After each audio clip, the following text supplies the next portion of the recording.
한마디 안에서도 수용할 것과 수용하지 않아도 되는 말이 있다. 상대의 말 속 핵심 메시지를 찾아 부드럽게 해석했다면 이후엔 나의 신념과 생활 패턴에 맞는 좋은 약을 골라 섭취해야 한다. 물벼룩은 녹조를 먹어치우는 녹조 현상을 해결해주는 갑각류다. 물벼룩이 독성 물질을 제거하는 방법은 우리에게 시사하는 바가 크다. 바로 녹조 속 치명적인 박테리아의 독을 섭취해 체내 곰팡이를 제거하는 약으로 사용하는 것이다. 인간을 포함한 동물과 곤충에게 치명적인 독성이 유독 물벼룩에게는 개체수를 증가시키는 약이 된다는 얘기다. 나는 우리 역시 자신을 녹슬게 하는 곰팡이를 타인의 아픈 말을 통해 제거할 수 있다고 생각한다. 나태나 자만처럼 성장에 방해가 되는 본능이 곰팡이처럼 피어날 무렵 타인의 말에 담긴 독을 나의 부족한 단점을 보완하고 성장하게 하는 약으로 활용해 보는 것이다. 물론 쉽지만은 않다. 몸에 좋은 약은 입에 쓴 법이니 말이다. 하지만 그 쓴 약을 꾹 참고 마시면서 이루어낸 성장은 몇 배의 달콤함을 가져다 주리라 믿는다.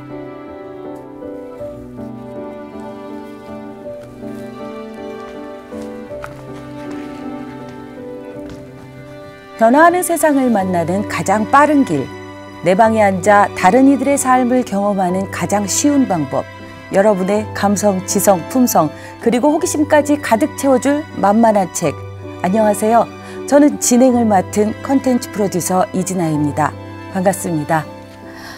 책 표지에는 선을 넘는 사람들로부터 나를 지키는 최소한의 언어 습관이라는 카피가 쓰여 있습니다. 무엇이 상식이고 정상이고 예의일까요? 생각이 좀 필요한 현재라고 생각됩니다. 소통이 안 되는 결정적인 이유는 세대 차이, 문화 차이라는 이름으로 선을 넘는 불편한 언어를 사용하는 사람들 때문은 아닐까 생각해 봅니다. 과거의 관행과 상식이 현재 모두 올바른 표현으로 사용되는 것은 좀 다른 문제니까요. 끊임없이 다른 사람과 상호작용하면서 관계를 이어가게 해주는 중요한 말 한마디로 천냥빚을 갚기도 하고 무심코 툭 뱉은 한마디로 관계가 끝나버리기도 합니다.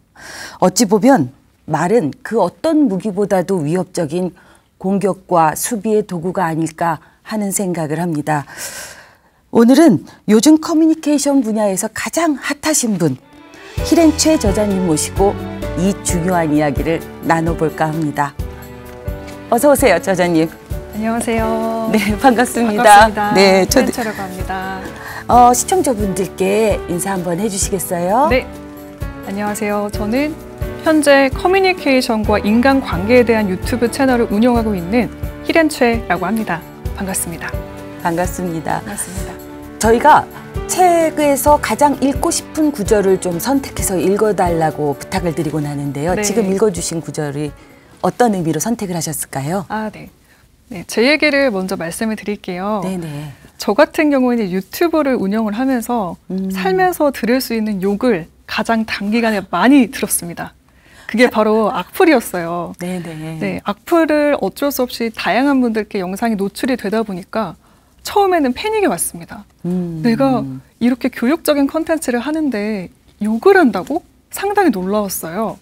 그런데 어느 순간부터 이제 피할 수 없으면 즐겨라 라고 이 악플을 그래 여기서 내가 성장의 힌트를 얻을 수 있는 말은 없을까? 라고 재해석을 하기 시작했습니다. 네네. 물벼룩처럼 생각하기로 했어요.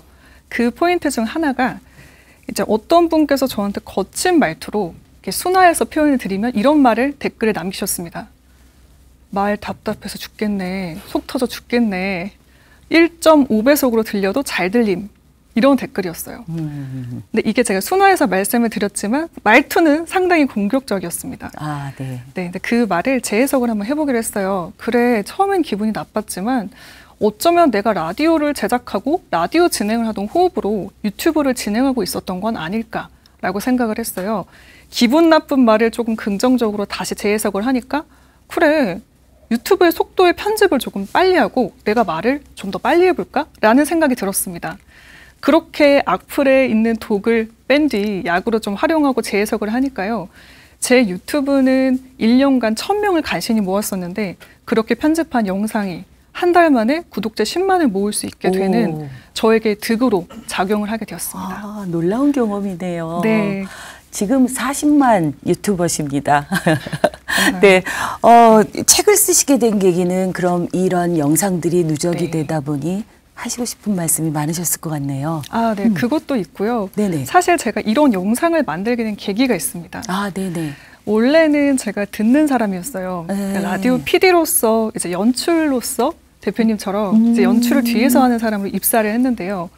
회사의 요청으로 갑작스럽게 진행자가 되었습니다. 그러니까 네. 연출을 하면서 작은 프로그램부터 진행을 맡았어요. 근데 처음에 여러분도 아실 거예요. 내 목소리를 처음에 들으면서 편집을 하려면 이게 여간 고역이 아닙니다. 그래서 그런 과정을 걸쳐서 조금씩 말을 스킬을 발전을 시키기 시작했는데요. 이제 문제는 이거였어요. 말투 혹은 발음이나 목소리 발성은 어느 정도 훈련을 받고 시간이 지나면 개선이 가능했는데요. 네네. 내가 하는 말의 내용은 아무도 알려주지 않는 거예요. 그러니까 어떻게 내가 문자 사연에 청취자분들의 사연에 진정성 있게 피드백을 할 수 있는지는 스스로 연구하고 알아가야 했습니다. 그렇게 스스로 답답한 순간들이 많았어요.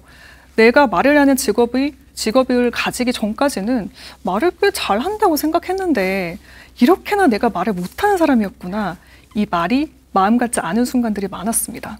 아. 네, 그런 순간들을 거쳐서 이제 라디오 DJ를 하면서 늘 연구를 하고 말을 잘하는 사람들의 말을 보면서 배우려는 노력을 했는데요. 그러던 중에 제가 이직을 하게 됐습니다. 네. 네, 이번에는 조금 더 많은 DJ들과 연출을 하게 됐어요. 한 주에 한 팀씩 2년간 100팀의 스타들과 라디오로 연출을 했습니다. 아, 이제 스타들이니까 얼마나 방송에 많이 서겠어요. 그렇죠. 완전 프로분들이죠. 그 프로분들의 말 속에서 힌트를 얻었습니다. 아, 팬분들의 말에 이렇게 대답하니까 되게 진심이 느껴지는구나.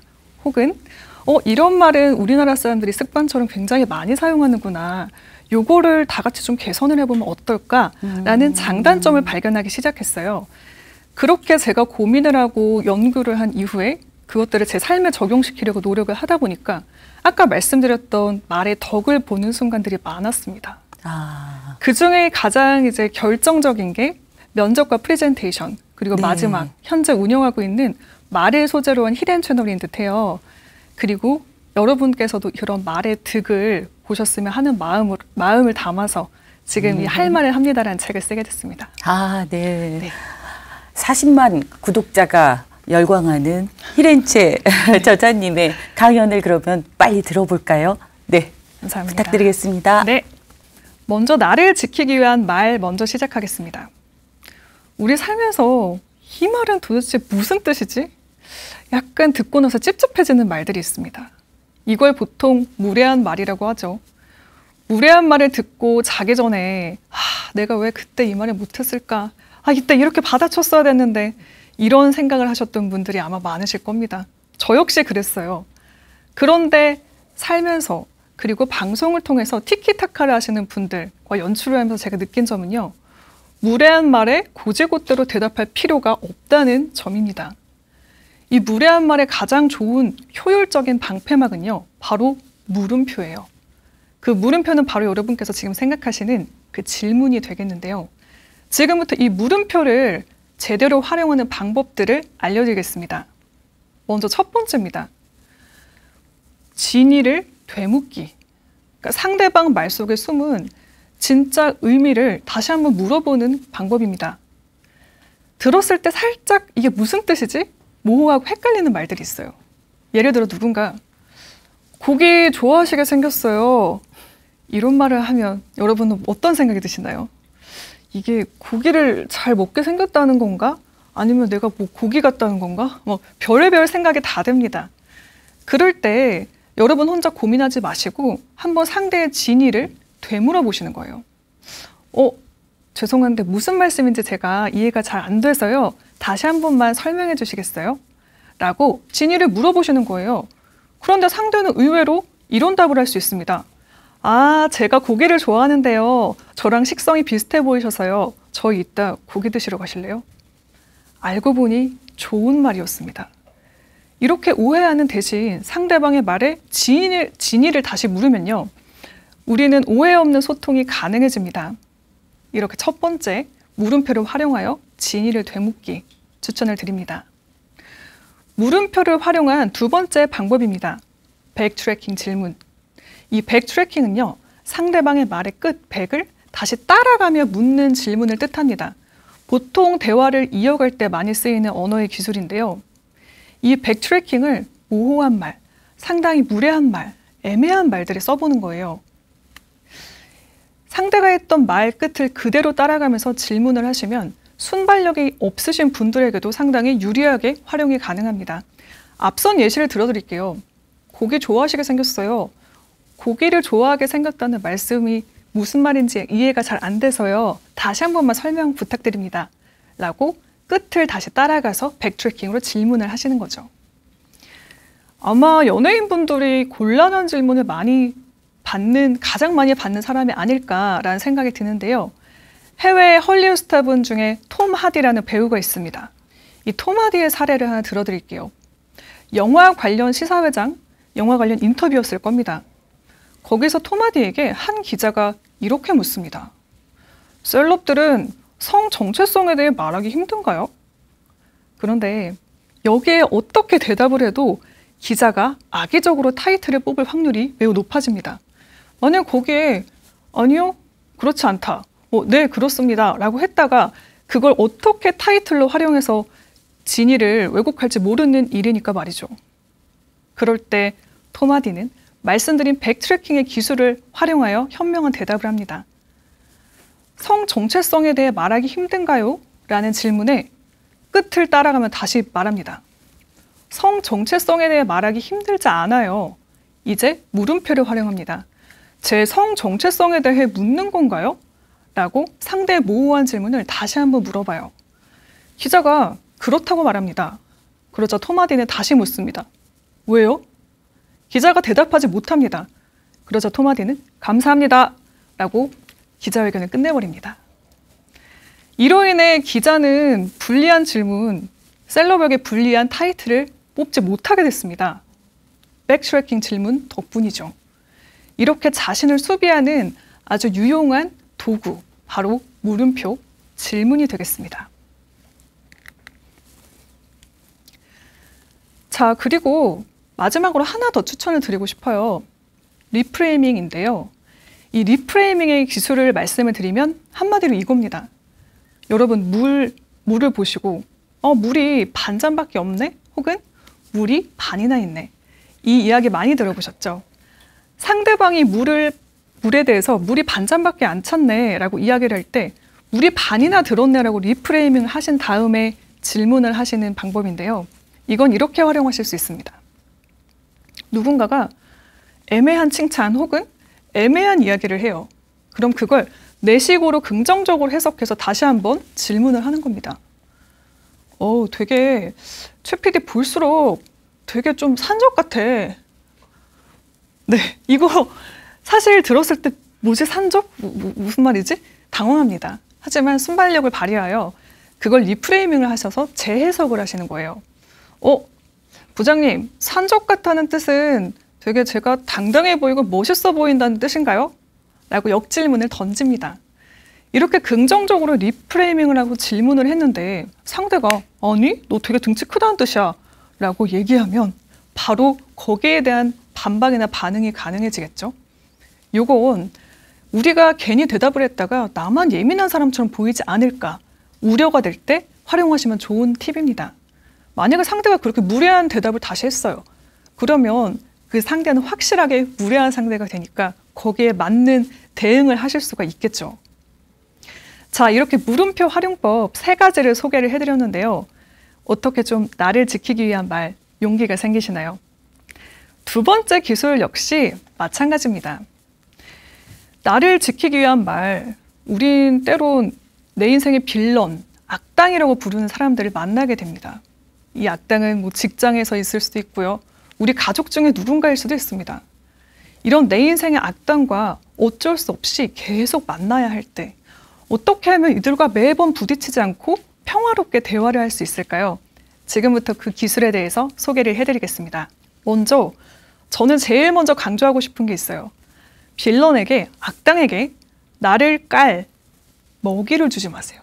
그러니까 한마디로 빌런에게 소재를 주지 않는 것입니다. 그 방법으로 첫 번째는요, 호불호의 표현을 최소화하기라고 추천을 드리고 싶어요.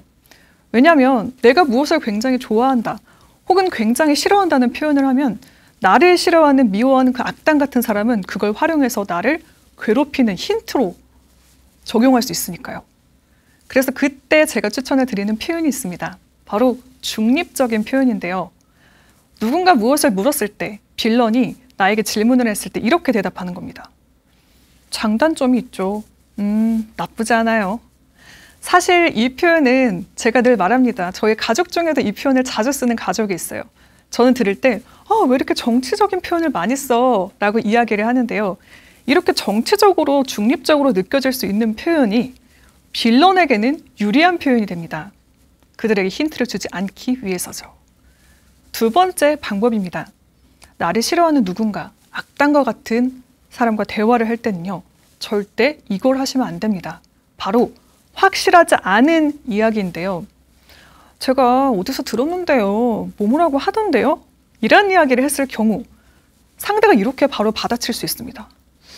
아닌데? 그거 어디서 들었는데? 아니야, 내가 알기로는 달라. 라면서 논쟁거리가 생길 수가 있는 거예요. 이런 논쟁의 소재, 논쟁의 여지를 아예 주지 않는 겁니다. 빌런에게는요, 절대 확실하지 않은 이야기는 하지 않기 꼭 기억하세요. 빌런과 평화롭게 대답하는 방법 세 번째, 마지막입니다. 싫어할수록 예의를 갖춰 이야기하자.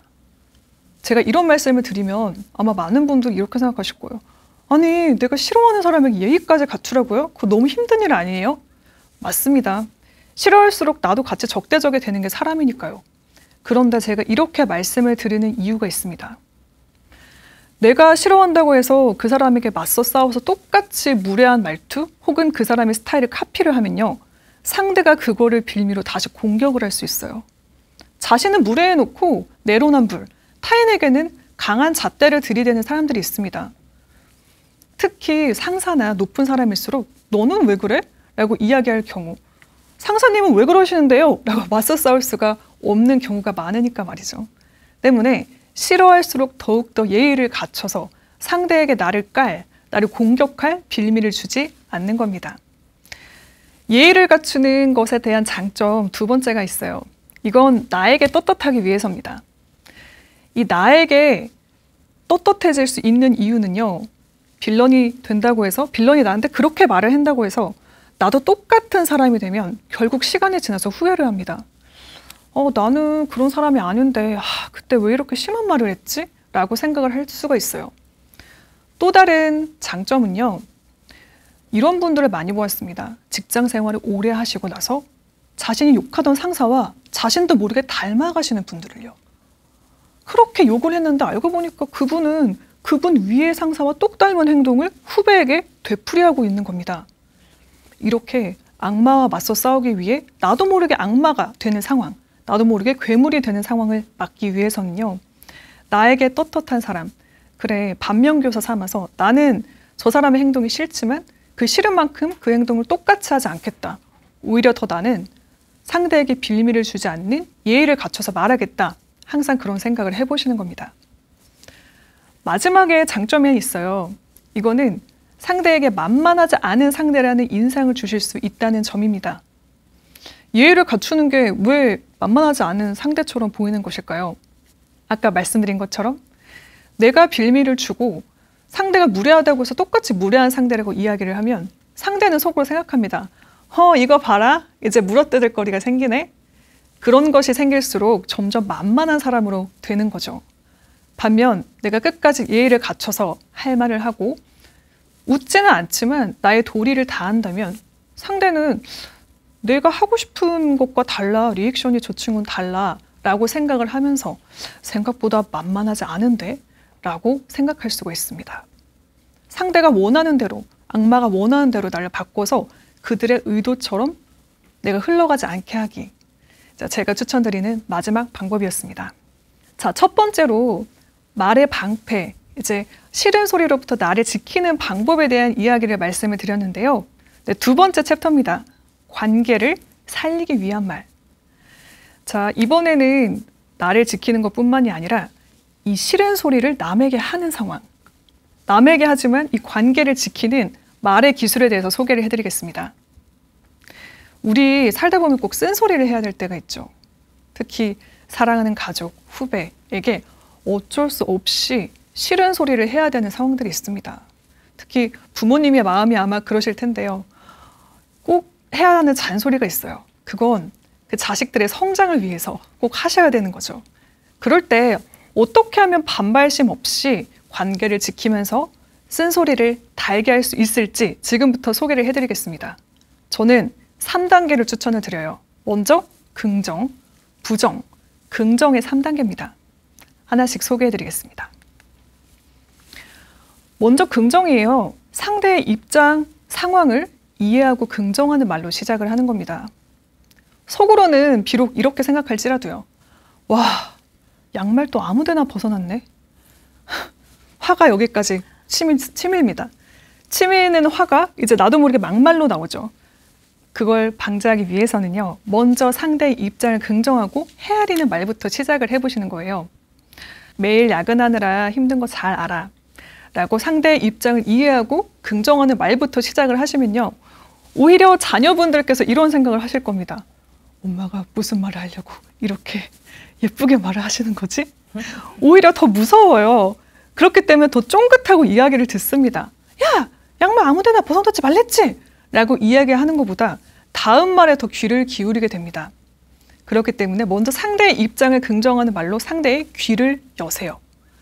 이제 두 번째 단계입니다. 부정적인 표현. 부정적인 표현일수록 저는 풀어 말하기를 추천을 드리고 싶어요. 부정적인 표현, 앞에서 긍정적인 이야기를 잔뜩 해놨는데 야, 우리 집이 쓰레기통이야? 그렇게 게을러 터져서 어쩔래? 이런 말을 하면 앞에 깔았던 긍정적인 이야기 머릿속에서 뿅 날아갑니다. 그렇기 때문에 부정적인 표현을 너무 센 워딩을 하지 않기 추천을 드리는데요. 이렇게 말씀하시는 겁니다. 양말이 문 앞에 있는 걸 봤어. 그래서 우리 딸 여전히 바쁘구나 싶었지. 그래도 양말이 거기 있으니까 보기 좋지는 않더라. 라고 이야기를 하면 이해를 합니다. 자녀분들도 이해를 하고 상대도 이해를 해요. 이게 상대를 탓하고 단정짓는 표현이 아니라 이 상황에 대한 이야기, 이 상황에 대한 나의 느낌을 이야기하는 거니까 말이죠. 그래서 저는 부정적인 표현일수록 단호하지 않게 꼭 풀어 말씀하시기를 추천을 드립니다. 쓴소리를 달게 하는 3단계 마지막입니다. 긍정. 마지막 긍정은요. 현실적인 대안 제시 그리고 격려의 말로 마무리를 하시는 방법입니다. 저는 그런 생각을 해요. 대안이 없는 비판이나 비난은 무책임하다라고요. 누구나 할 수 있는 쉬운 말입니다. 누군가 만들어 놓은 멋진 작품에 욕만 하고 끝나는 건 악플러들이 온라인에서 가장 많이 하는 거죠. 대신 현실적인 대안을 제시를 해보는 거예요. 속으로는 너 이거 하나 못 치우는데 무슨 큰일을 한다 그래. 다 때려치워. 라고 비록 생각을 할지라도요. 현실적인 대안을 제시하면서 격려의 말을 해보는 겁니다. 양말은 벗는 대로 바로 빨래통에 넣으면 어떨까? 그냥 집 오자마자 화장실 가서 손 씻는 것처럼 양말 먼저 벗어서 바로 넣고 손을 그 다음에 씻는 거지. 이제 격려의 말을 하시는 거예요.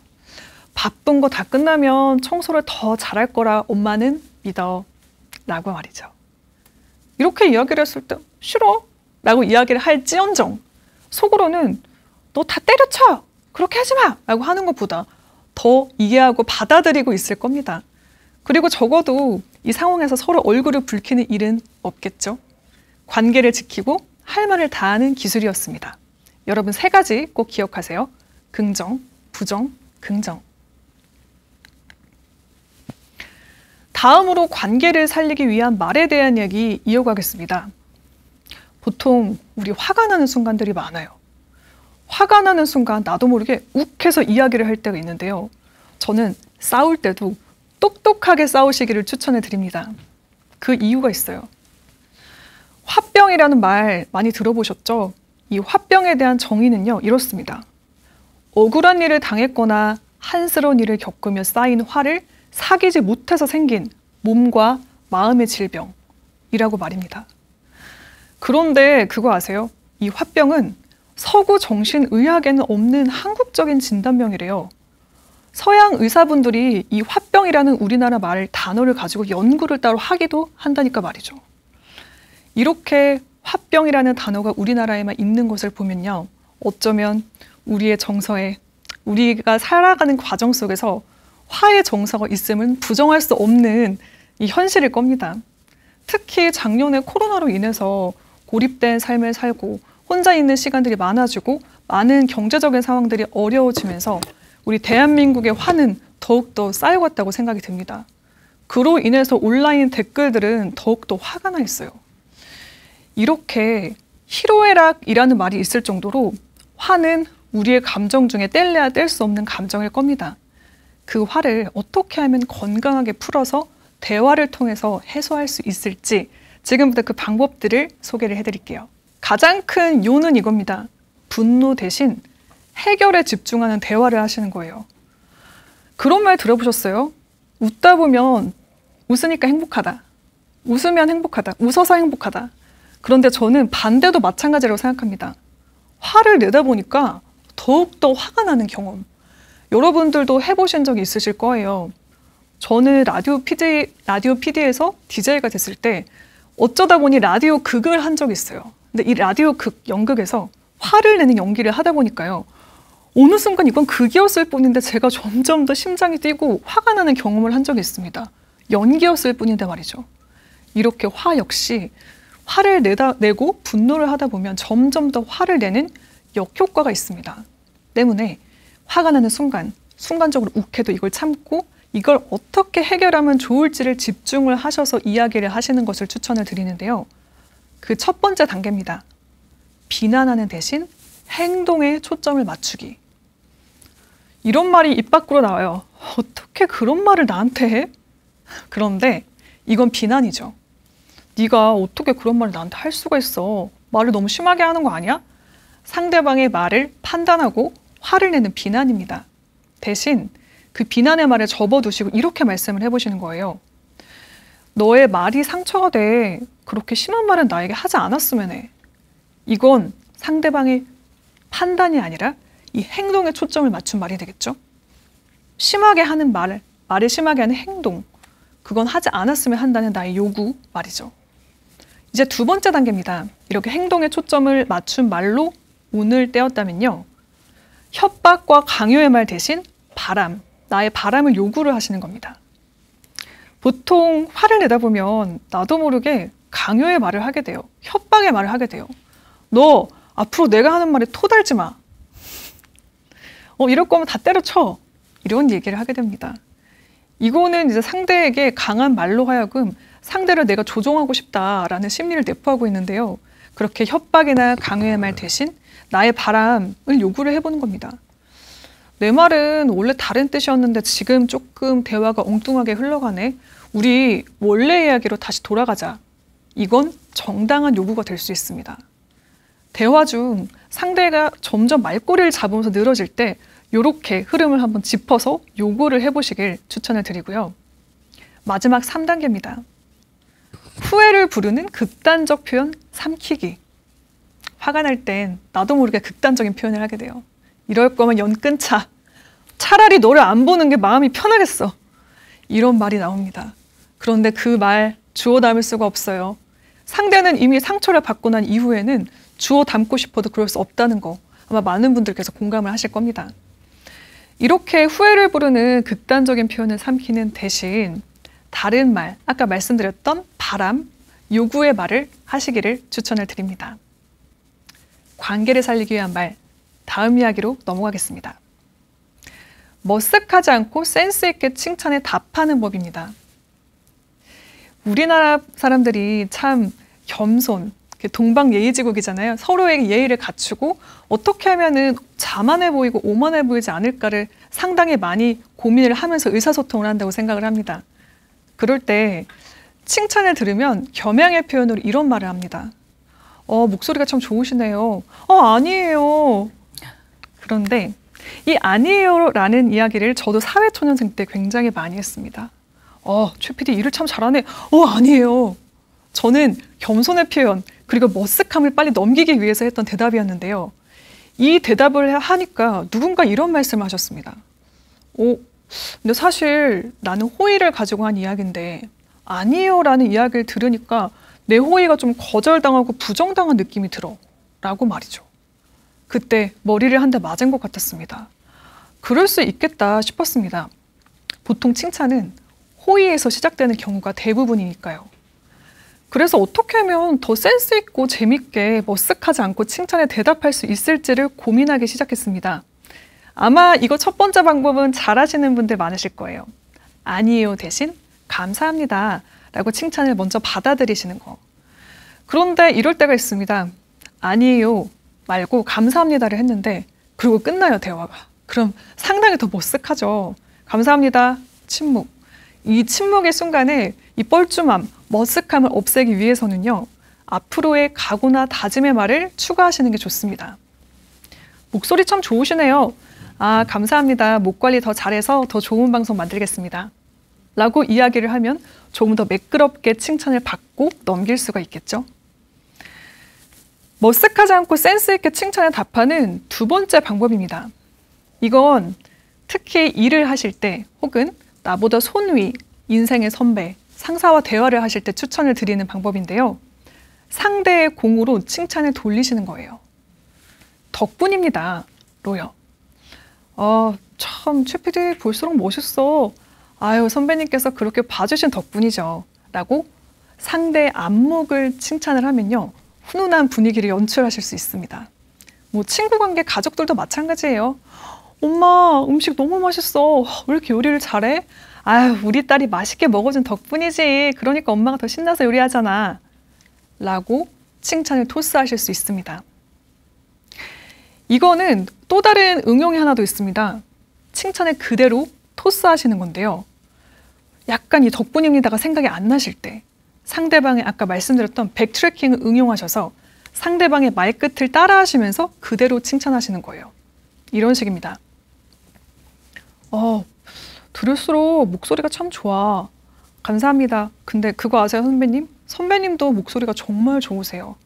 이렇게 상대방이 했던 칭찬의 내용을 그대로 받아서 토스하면 상황이 다시 한번 훈훈해질 수 있습니다. 머쓱하지 않게 이렇게 센스 있게 칭찬에 답해 보시기 추천을 드리면서 마지막 한 가지 더 소개를 해드릴게요. 이건 제 유튜브 채널에선 이렇게 소개를 했어요.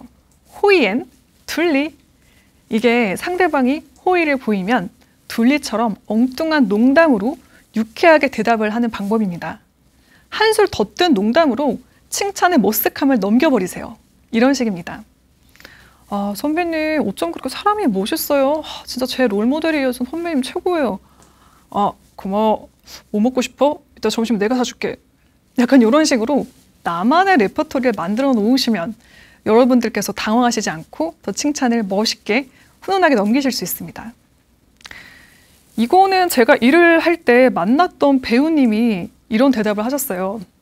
제가 그 배우님께 막 다가가서 이런 얘기를 했습니다. 연기를 굉장히 잘하세요. 제가 평소에 큰 팬입니다. 배우님. 그랬더니 그 배우님 웃으시면서 이런 얘기 하셨어요. 원래 좀 아름다우신 분들이 저를 좋아하시더라고요. 상당히 좀 이렇게 느끼한 대답이었지만 현장에 있는 스태프들은 웃음바다가 됐습니다. 다들 웃으면서 상황을 넘겼어요. 이건 어떻게 보면 본인만의 레파토리, 유쾌한 대답이었을 수 있겠지만요.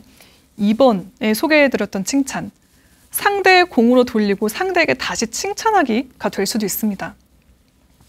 이렇게 여러분만의 머쓱하지 않고 센스 있는 칭찬의 레파토리를 한번 만들어 보시면 어떨까요? 지금부터 한번 고민해 보세요. 저는 마지막으로 이것도 추천을 드려요. 단둘이 있을 때 칭찬을 해요. 그럴 땐 고마워. 근데 이따 사람들 오면 다시 한번 크게 얘기해 주면 안 될까?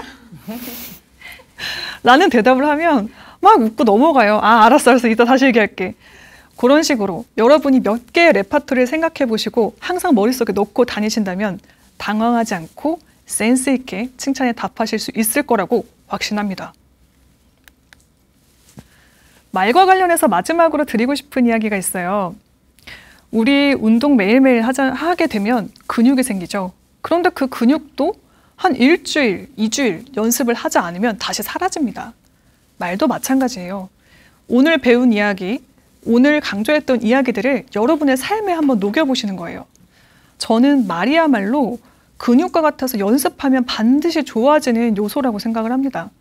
특히 우리 운동을 할 때 굳이 헬스장에 가고 밖에 나가야 되고 기구가 있어야 되는 것과 달리 말은 일상에서 바로 활용이 가능하잖아요. 그러니까 여러분도 일상에서 말의 근력을 길러보시길, 표현의 근력을 길러보는 연습을 하시길 추천을 드립니다. 지금까지 할 말은 합니다라는 책을 쓴 희련치였습니다. 감사합니다.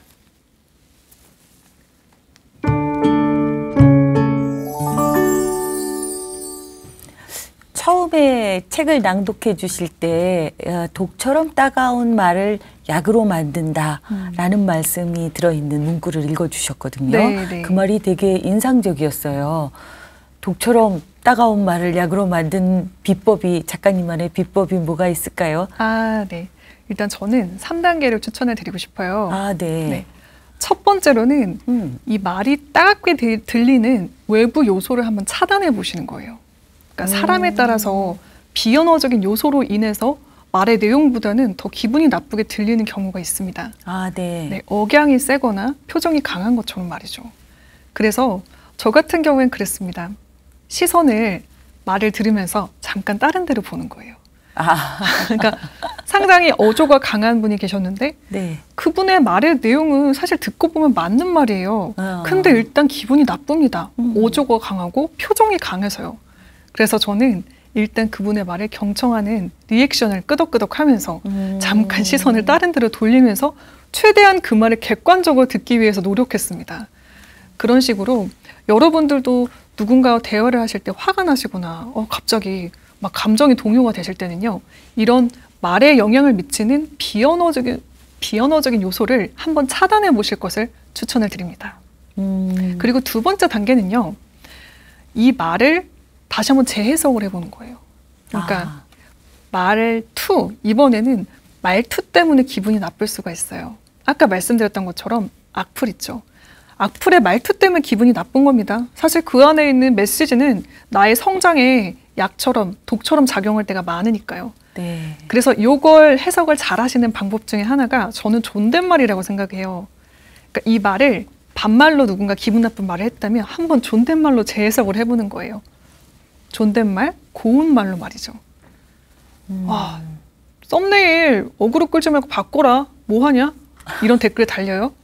그러면 이거를 존댓말로 순화해서 한번 재해석으로 써보는 겁니다.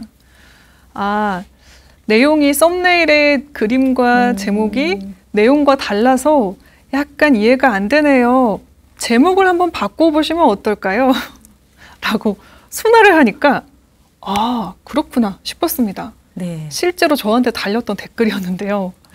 그러고 나서 프로세스를 다시 갖췄어요. 원래는 영상을 제작하고 잘 될 것 같은 썸네일을 이후에 제작을 했거든요. 그런데 그렇게 되니까 말씀을 드렸던 것처럼 이 썸네일의 내용과 그리고 안에 영상 속의 내용이 다른 경우가 좀 생겼습니다. 그걸 사전에 기획을 하고 시작했어요. 그랬더니 지금은 그런 류의 댓글을 거의 찾아볼 수가 없게 됐습니다. 그렇게 말의 독을 나에게 약으로 만드는 두 번째 단계. 말의 형태. 거친 말을 존댓말로 순화해서 한번 해석을 해보자. 추천을 드리고 싶고요. 마지막 3단계입니다. 악플과 같은 말은 걸러야 돼요. 너무 심한 말, 비방. 그런 말은 사실 약으로 쓸 수가 없는 말입니다. 그렇기 때문에 마지막은 나의 선을 생각해보고 이 말이 내 기준에서 맞는 말인지, 내가 수용할 수 있는 말인지, 수용할 수 없는 말인지를 마지막으로 검토를 해보시는 거예요.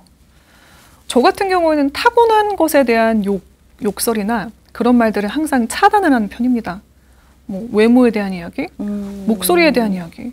이건 제가 타고난 게 이런 저음인데 이거에 대해서 욕을 하시는 분들이 있다면 그건 어쩔 수 없다고 생각해요. 이건 제가 노력을 해서 하이톤으로 만든다고 해서 내 모습이 좋아지는 게 아니고 그건 내가 아니니까 말이죠.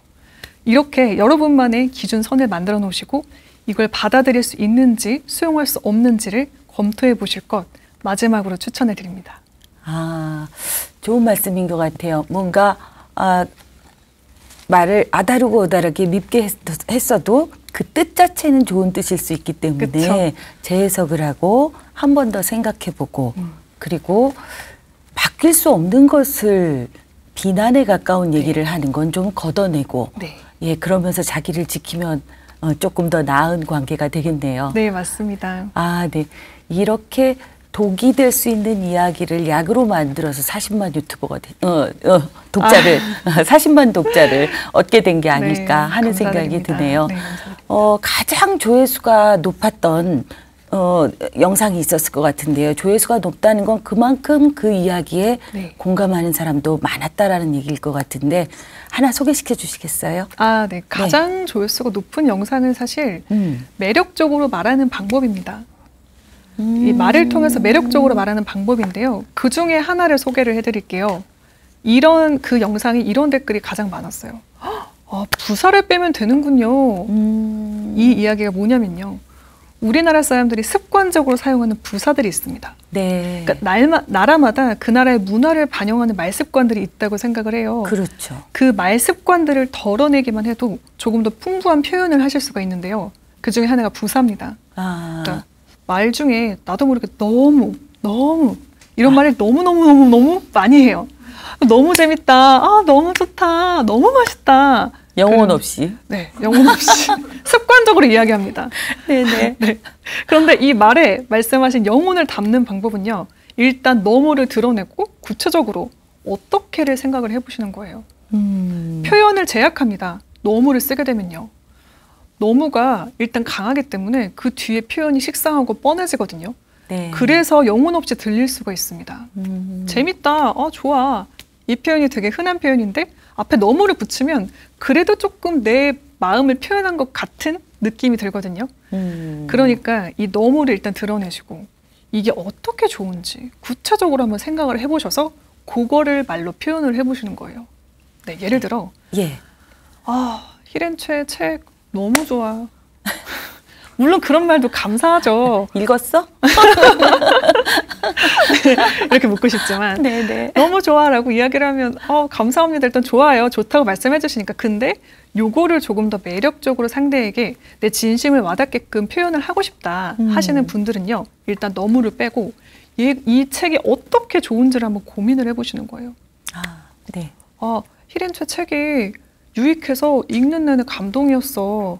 지금 한 권 다 읽고 나니까 뿌듯해. 라고 이야기를 하면 유익한 책으로 인해서 나도 좋았고 뿌듯하다, 성취감도 느낀다라는 표현이 되겠죠. 그러니까 구체적으로 뭐가 좋았는지, 뭐가 감동이었는지를 한번 떠올려 보는 과정 속에서 더 매력적인 말이 나온다는 거 강조를 드리고 싶고요. 예. 또 하나 덜어내야 될 말 습관이 하나 더 있습니다. 이건 것 같다예요. 그러니까 정말 그런 것 같은 상황이 아닐 때도 저 많이 써요. 습관적인 것 같다 네네. 많이들 사용을 하시는데요. 사실 사회생활을 하다 보면 너무 단호해 보일까 봐 맞아요. 너무 좀 더 저 사람에 대해서 단정 짓는 것 같을까 봐 것 같다를 많이들 사용을 하신다는 거 이해를 하고 있습니다. 그런데 이 부정적인 표현이나 이런 추측의 표현 외에 나의 감정을 표현할 때도 습관적으로 것 같다를 사용하시는 분들이 굉장히 많아요. 이런 식입니다. 재밌는 것 같아. 이거 맛있는 것 같아. 처럼요. 적어도 저는요. 내 감정, 긍정적인 표현만큼은 것 같다가 아닌 확실한 표현을 쓰시길 추천해 드려요. 네. 이거 맛있어. 그거 재밌었더라? 재밌었다? 이렇게 좀 내 감정을 표현해 보시는 거죠. 이거는 굳이 눈치를 보지 않으셔도 된다고 생각을 합니다. 저는 것 같다를 많이 사용하게 된 배경에는요. 타인의 시선을 좀 많이 의식하는 우리 그렇죠. 문화가 반영되어 있다고 생각을 해요. 어쩔 수 없이요. 아까 말씀드린 것처럼 나라마다 자주 습관적으로 사용하는 말이 있는 것처럼 미국에서는 You know it's like 말끝마다 like를 붙이는 젊은이들이 많습니다.